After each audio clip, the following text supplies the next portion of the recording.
কক্সবাজাৰ বিধানসভা সমষ্টিৰ অন্তৰ্গত আমাৰ যি মনপুৰগড় শ্ৰী শ্ৰী মহাকালী মন্দিৰ, এই মন্দিৰৰ স্থলীলৈ যোৱা যিখিনি ইয়াৰ পৰা প্ৰায়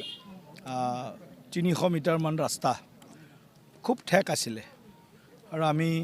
সকলোৱে চিন্তা কৰিছিলোঁ যিহেতু আমি এই কালী পূজাৰ সময়ত বিশেষভাৱে ইয়াত বহু অগণন ভক্তৰ ভিৰ হয় আৰু তেওঁলোকৰ বহু কষ্ট হয়। গাড়ী থবৰ জেগা নাথাকে, এখন গাড়ী আহিলে এখন গাড়ী ক্ৰছ কৰিব নোৱাৰে।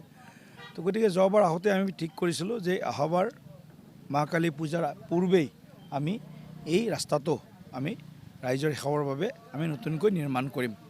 এতিয়া আপোনালোকে শুনি সুখ পাব যে আজি আমি MGNREGA আঁচনিৰ জৰিয়তে এই ৰাস্তাটো আমি দুয়োফালে 1 মিটাৰ 1 মিটাৰ বহল কৰি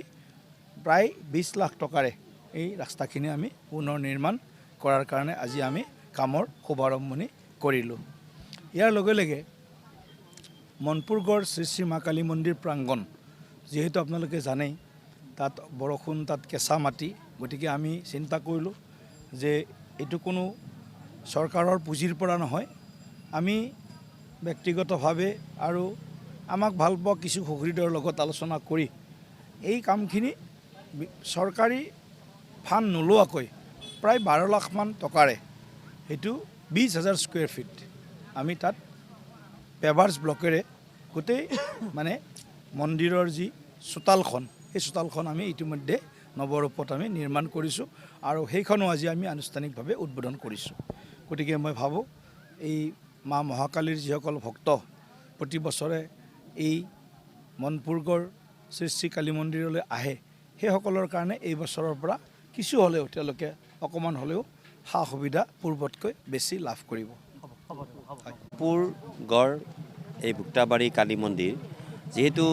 সনাতনী ধৰ্ম সভ্যতা সংস্কৃতিৰ মানে ধাৰাবাহক হিচাপে আমি